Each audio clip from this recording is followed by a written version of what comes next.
Shalom, selamat sore Bapak Ibu yang dikasihi Tuhan. Saat sore hari ini kita kembali datang bersyukur kepada Tuhan. Karena kebaikan Tuhan, kita masih tetap punya Tuhan yang sama, yang akan selalu menolong kita, yang harus kita andalkan selalu di dalam kehidupan kita. Dia layak kita sembah, Dia layak kita tinggikan. Mari kita sembah Dia. Oh, haleluya.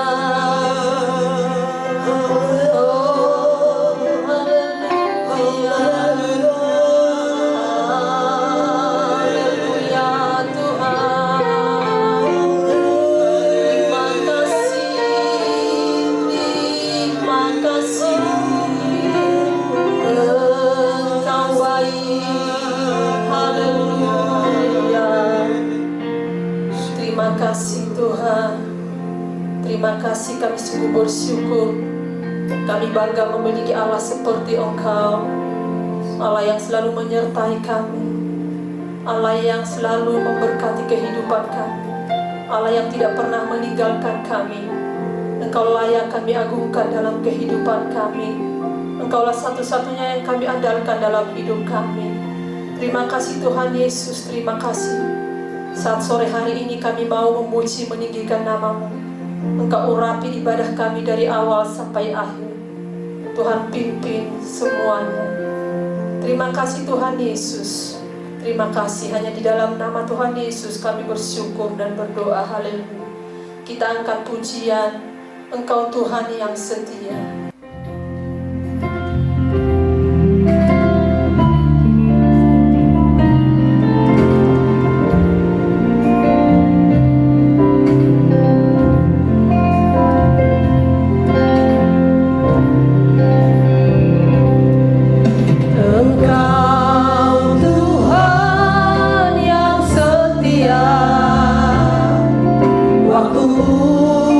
Selalu yang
Kami bersyukur Tuhan buat kesempatan di sore hari ini.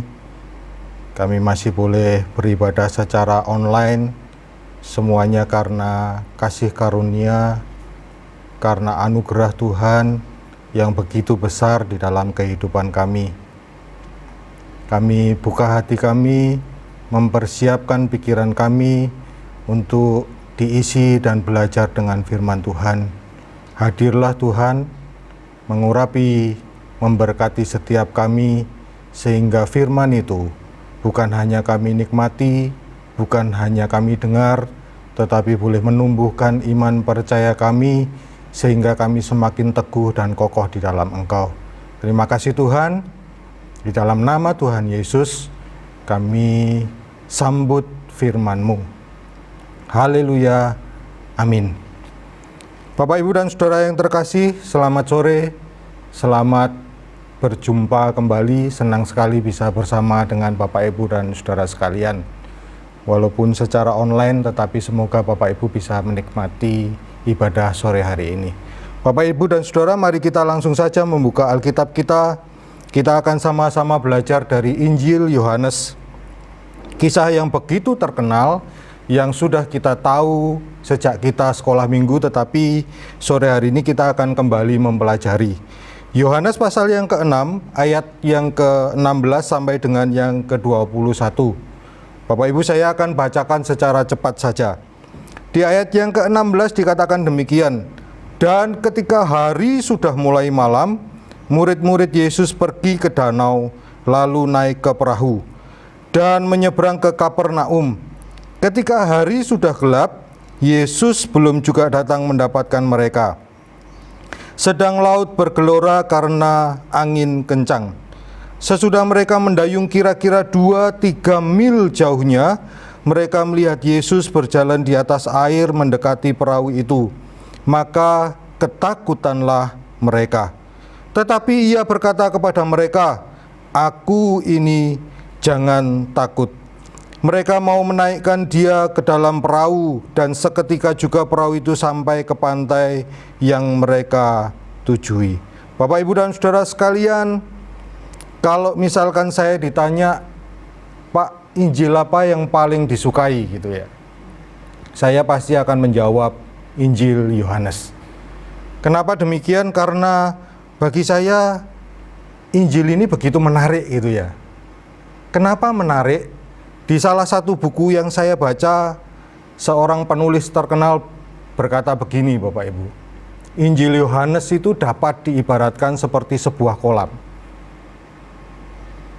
Sebuah kolam yang apa, Pak?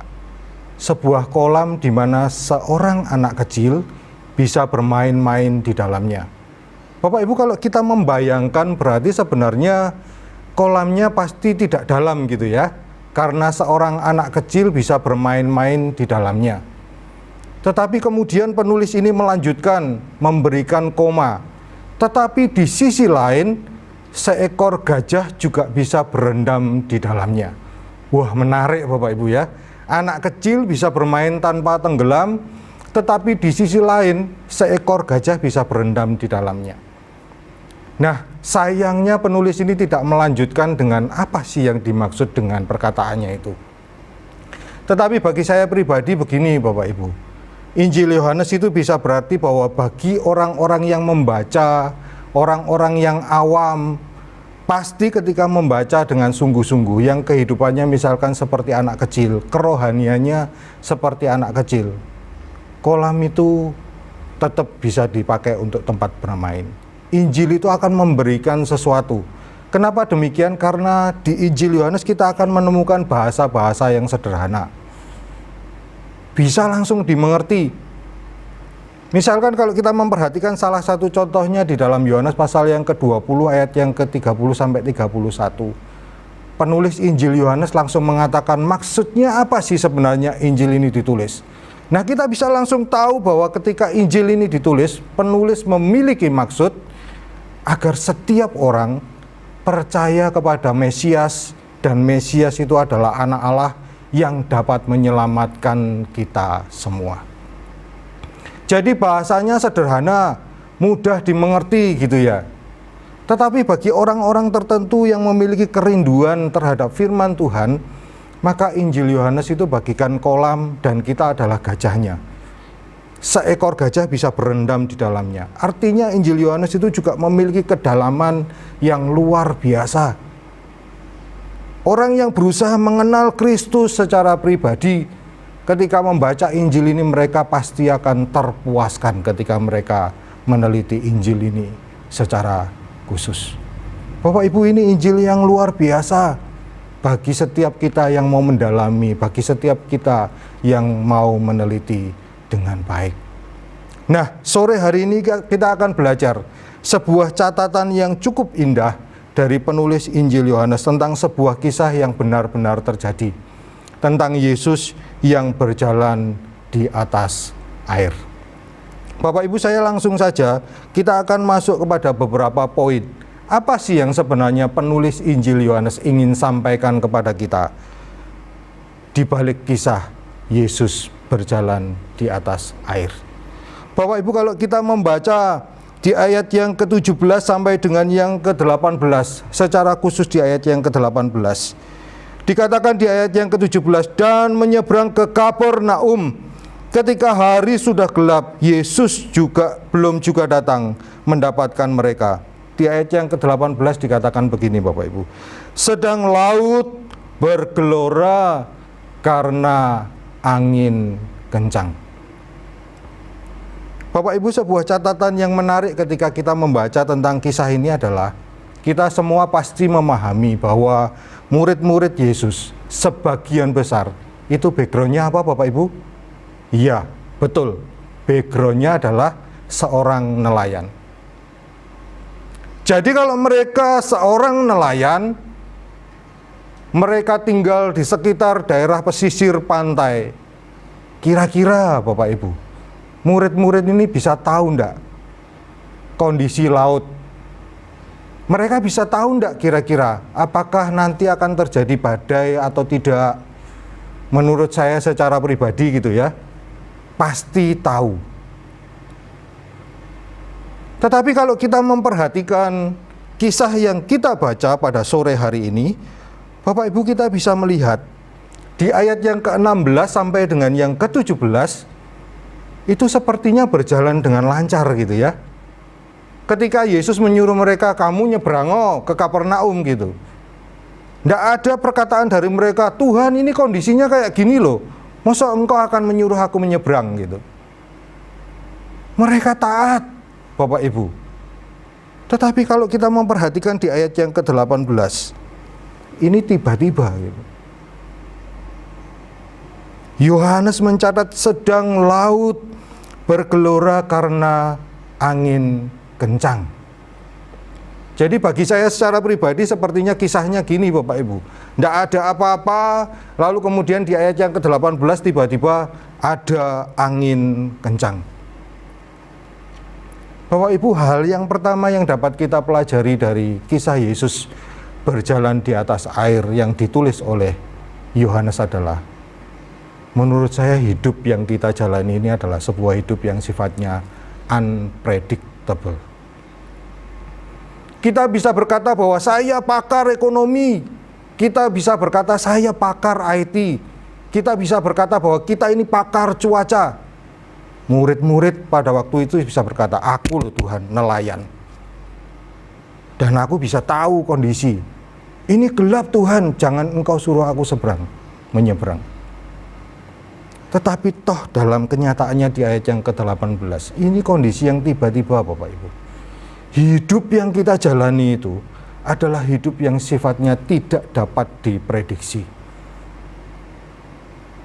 Bapak Ibu, kalau kita memperhatikan Mazmur pasal yang ke-90, kita akan bisa melihat di akhir hidup Musa, dia menuliskan betapa berharganya waktu. Salah satu alasan yang dituliskan oleh Musa adalah karena waktu itu begitu singkat. Karena itu waktu itu begitu berharga. Tetapi yang namanya waktu, kalau kita memperhatikan Yohanes pasal yang ke-6, waktu itu tidak bisa diprediksi. Bapak Ibu tidak tahu kapan kita akan berakhir hidup kita. Seorang gembala seringkali berkata, aku kuat, aku muda gitu ya. Punya banyak kekayaan, bisa membeli kesehatan. Tetapi toh pada akhirnya, dia juga tidak akan tahu kapan waktunya akan berakhir. Nah Bapak Ibu, kalau kita perhatikan kondisi kita beberapa bulan terakhir ini, saya kira kondisi yang dialami oleh murid-murid ini benar-benar dapat menjadi aplikasi buat kita. Siapa yang menyangka bahwa bangsa kita akan mengalami sebuah wabah yang begitu dahsyat? Tidak ada yang menduga. Sebelum wabah ini begitu besar di Indonesia, saya bertemu dengan seorang dokter gitu ya. Dokter ini minta diantarkan ke tempat prakteknya yang dekat gitu. Lalu kemudian dokter ini berkata, padahal sebenarnya di Wuhan itu wabah ini sudah dimulai dari Desember gitu. Tetapi bangsa-bangsa lain cukup tenang, merasa bahwa tidak akan terjadi di bangsanya gitu. Bapak Ibu, siapa yang bisa memprediksi gitu bahwa kemudian wabah ini menjadi begitu besar dan termasuk salah satunya negara kita yang terkena dampaknya. Dan ketika wabah ini meluas, yang diserang bukan cuma tubuh kita, tetapi yang diserang juga faktor-faktor yang lain. Perekonomian, ada banyak orang yang susah, ada begitu banyak orang yang mengeluh. Bapak Ibu, hidup yang kita punya adalah hidup yang tidak dapat diprediksi. Sama seperti murid-murid yang kita lihat, tiba-tiba laut menjadi bergelora karena angin kencang. Memang kalau kita pelajari secara kultural, secara geografis, kita dapat menemukan mereka menyeberang di Danau Galilea. Danau ini sebenarnya danau yang memang sangat rawan terhadap angin yang seringkali disebut dengan angin sakal. Nanti kalau Bapak Ibu misalkan punya waktu, baca di dalam Markus pasal yang ke-6, Matius pasal yang ke-14, Bapak Ibu bisa melihat ada kisah yang sedikit berbeda satu dengan yang lain, tetapi saling melengkapi. Tetapi pada intinya ketiga kisah itu menjelaskan bahwa sebenarnya para murid mengalami secara tiba-tiba angin yang disebut dengan angin sakal. Kondisi geografis Danau Galilea yang berada 200 meter di bawah permukaan itu seringkali membuat arus yang dingin itu turun, lalu kemudian kehangatan dari Danau Galilea naik ke atas, dan ketika ketemu, boom, itu seringkali menjadi angin sakal. Nah, apa yang dimaksud dengan angin sakal? Angin sakal itu kalau Bapak Ibu lihat di dalam kamus besar bahasa Indonesia, Bapak Ibu akan menemukan bahwa angin ini sebenarnya angin yang memang terjadi secara tiba-tiba. Yang kedua, ciri khasnya itu biasanya selalu menerjang perahu dari depan.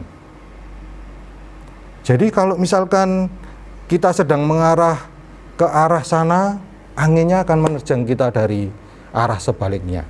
Itu sebabnya di ayat yang ke-19 dikatakan, sesudah mereka mendayung kira-kira 2-3 mil jauhnya, dalam kepayahan mereka diterjang oleh angin sakal. Bapak Ibu tidak dapat diprediksi. Tetapi satu hal yang saya temukan yang menarik di ayat yang ke-18. Sedang laut bergelora. Kata bergelora di dalam bagian ini, kalau Bapak Ibu meneliti di dalam bahasa aslinya, sebenarnya bukan hanya berarti bergelora, tetapi memiliki beberapa macam arti. Dan salah satunya yang menurut saya cukup menarik adalah selain bangun, selain sadar, wake up, arise gitu ya. Kata ini memiliki dalam bahasa Indonesia diartikan dengan mengingatkan kembali. Jadi kalau misalkan kita baca sesuai dengan bahasa Yunani dan kita artikan dengan bahasa Yunani asli, maka sebenarnya artinya gini, sedang laut mengingatkan kembali. Kata karenate itu bisa diartikan dengan semua. Jadi sebenarnya artinya bisa gini, sedang laut mengingatkan kita kembali dengan semua angin kencang. Bukan sekedar sedang laut bergelora, tetapi sebenarnya sedang laut mengingatkan kita kembali dengan semua angin kencang. Nah, apa sebenarnya yang ingin Allah ingatkan kepada setiap kita ketika kita menghadapi hidup yang tidak dapat diprediksi? Bapak Ibu, bagi saya di ayat yang ke-19 ada dua hal menarik yang perlu kita perhatikan. Di ayat yang ke-19 dikatakan begini, sesudah mereka mendayung kira-kira 2-3 mil jauhnya, mereka melihat Yesus berjalan di atas air mendekati perahu itu, maka ketakutanlah mereka. Bapak Ibu, hidup yang kita jalani memang tidak dapat diprediksi, tetapi hal pertama yang diingatkan oleh Allah, bahwa sebenarnya sebagai manusia, kita harus melakukan apa yang kita bisa. Ayat 19 dikatakan sesudah mereka mendayung kira-kira 2-3 mil jauhnya. Bapak Ibu, terkena angin sakal tidak membuat murid-murid diam saja, tetapi mereka terus mendayung 2-3 mil jauhnya. Nah, sebagai orang percaya Bapak Ibu, tidak dapat diprediksi memang. Kita sedang mengalami wabah. Salah satu pertanyaan yang harus kita renungkan adalah, Bapak Ibu, kita ini melakukan enggak apa yang dianjurkan oleh pemerintah? Kita ini melakukan enggak apa yang dianjurkan oleh gembala-gembala kita, orang-orang baik yang ada di sekeliling kita? Kamu harus rajin cuci tangan loh ya. Kamu harus jaga social distancing loh. Kita mau taat enggak sebenarnya? Melakukan apa yang kita bisa. Tidak hanya diam gitu, tetapi kita melakukan bagian kita. Lewat laut, Allah mengingatkan kepada setiap murid dan kepada setiap kita bahwa seharusnya kita tetap terus berusaha melakukan bagian kita. Sudahkah kita melakukan bagian kita? Bapak Ibu, di tengah-tengah wabah ini, apa yang sudah kita lakukan? Kita seringkali mendengar orang-orang lain berkata, jadi orang Kristen itu harus jadi berkat gitu. Sudahkah kita melakukan bagian kita? Dalam keadaan kekurangan sekalipun, Bapak Ibu, bisakah kita tetap berbagi dengan orang lain gitu? Melakukan bagian kita menjadi garam dan terang dunia. Dalam hal secara pribadi, doa misalkan, apakah kita melakukan doa-doa untuk bangsa kita? Selalu ada sisi positif di balik semua yang terjadi di dalam kehidupan kita. Saya dan keluarga saya, GPPS Muria menerapkan doa bergilir gitu ya, dan keluarga kami mendapat jadwal jam 6 sampai jam 7. Maka itu kesempatan bagi kami mendoakan gereja-gereja, mendoakan bangsa kita, mendoakan supaya orang-orang Kristen tetap kuat, kokoh di dalam Tuhan. Bapak Ibu, sudahkah kita melakukan bagian kita, bagian yang terbaik? Tuhan mengingatkan kita, lakukan bagianmu, lakukan bagianmu. Terus dayung, sekalipun di tengah ada begitu banyak rintangan yang menghalangi jalan kita. Angin sakal, angin besar. Di dalam Yohanes dikatakan megalon pneustos. Angin yang begitu besar, mega. Pneustos itu angin. Allah mengingatkan, di tengah-tengah hidup yang tidak dapat diprediksi, wabah yang sedang melanda, lakukan bagian kita. Bapak Ibu, hal yang kedua yang Tuhan ingatkan kepada setiap kita, bukan hanya untuk melakukan bagian kita, tetapi kalau Bapak Ibu perhatikan di ayat yang ke-19 setelah koma, dikatakan demikian, mereka melihat Yesus berjalan di atas air mendekati perahu itu, maka ketakutanlah mereka. Bapak Ibu, kalimat ini mengajarkan kepada setiap kita, mengingatkan kepada setiap kita bahwa sebenarnya ketika kita sedang dalam kehidupan yang tidak dapat diprediksi dan kita sedang dalam kehidupan yang penuh tantangan dan rintangan, bukan kita yang terlebih dulu datang kepada Tuhan, tetapi kalimat ini menjelaskan bahwa sebenarnya Allah yang terlebih dulu datang kepada kita. Kata mendekati perahu itu, Yesus mendekati perahu itu, menandakan bahwa sebenarnya di dalam situasi yang tidak menyenangkan di dalam kehidupan kita, ada Allah yang sudah bersama-sama dengan kita. Cuman yang menjadi pertanyaan, Bapak Ibu, kita ini peka enggak sih kalau ada Allah di samping kita? Atau justru kita begitu khawatir, kita begitu cemas, kita begitu takut, sehingga kita lupa Allah ada di samping kita. Allah loh terus mendekati kita. Cuman kita sendiri yang seringkali menyingkirkan. Enggak, ini loh, kekhawatiran, kecemasan, ketakutan. Dan kita melupakan bahwa sebenarnya Allah sudah mendekati kita. Kita justru takut gitu, seperti reaksi murid-murid, dikatakan maka ketakutanlah mereka. Kata ketakutan itu menggunakan kata taraso. Beberapa kali di Injil dijelaskan, taraso itu apa artinya? Takut sampai mereka gemetar gitu. Dan mereka melupakan Tuhan. Padahal sebenarnya ada Tuhan bersama-sama dengan mereka yang terus mendekati mereka. Dan kalau kita membaca Bapak Ibu, Tuhan bukan hanya mendekati, tetapi di ayat yang ke-20 dikatakan demikian. Ketika ia mendekati, lalu Tuhan berkata, tetapi ia berkata kepada mereka, yang dikatakan apa Bapak Ibu? Aku ini, jangan takut. Nggak perlu takut Bapak Ibu. Kalau kita baca di dalam bahasa Indonesia, kata-kata yang digunakan hanya aku ini. Tetapi sebenarnya di dalam bahasa aslinya menggunakan kata echo emi. Echo emi itu apa? Artinya adalah aku dan hanya aku. Bapak Ibu, Leon Morris, seorang penulis penafsir terkenal, dia berkata, ketika Yesus berkata echo emi di dalam Yohanes pasal yang ke-6 ayat yang ke-20, Yesus bukan hanya berkata aku dan hanya aku, bukan hanya berkata jangan takut, tetapi Yesus memberikan sebuah jaminan. Jaminannya apa Bapak Ibu? Yesus sedang berkata aku dan hanya aku, pemilik alam semesta ini, Tuhan atas semesta ini. Bapak Ibu, kalau Allah adalah pemilik, Allah adalah Tuhan, maka apa sebenarnya yang harus kita takutkan? Tidak ada Bapak Ibu. Karena dia adalah penguasa seluruh alam semesta ini, termasuk penguasa hidup kita. Tidak perlu takut.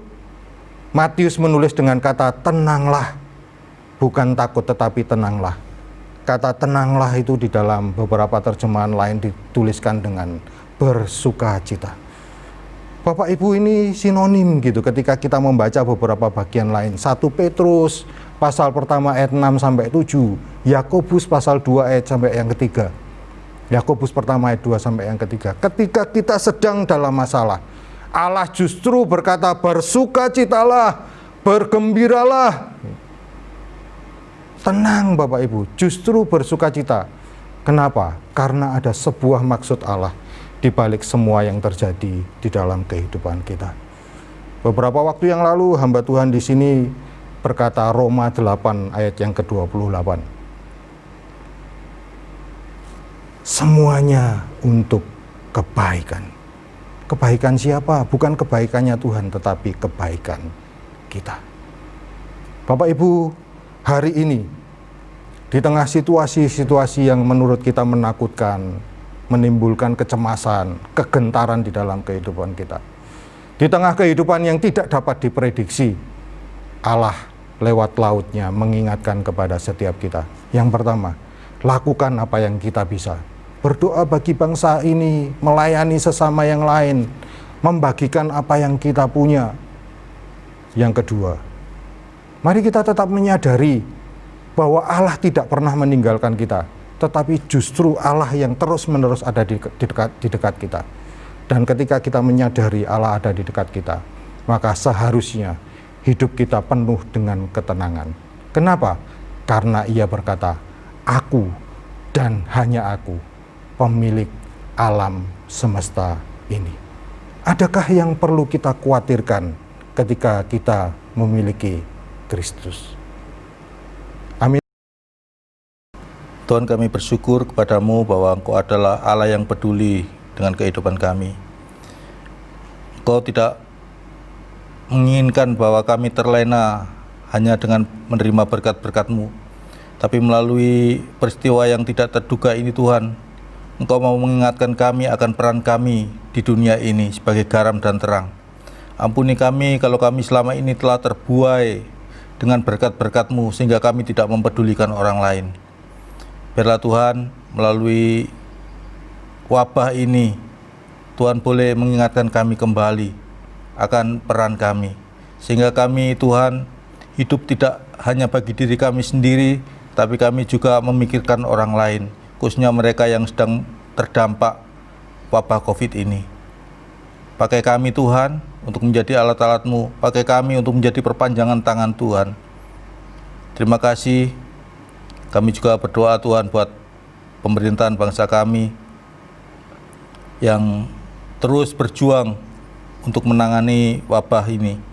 Kiranya Tuhan memberikan hikmat, Tuhan memberikan kesatuan hati dan kekompakan agar terjadi sinergi antara pemerintah pusat sampai ke daerah, sehingga tidak terjadi hal-hal yang mengacaukan, tapi boleh bersama-sama bahu-membahu sehingga wabah ini boleh teratasi dengan baik. Kami percaya bahwa Tuhan turut bekerja di dalam segala sesuatu untuk mendatangkan kebaikan bagi setiap kami.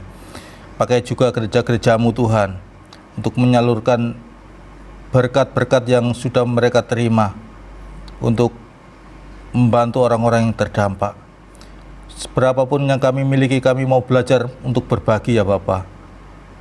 Terima kasih atas kasih setia-Mu Tuhan.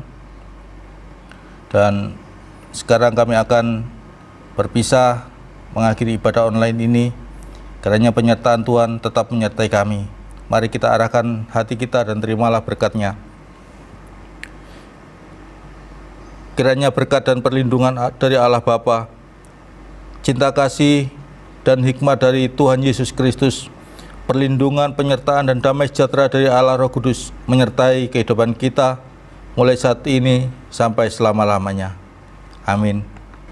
Tuhan Yesus memberkati. Sampai jumpa minggu depan.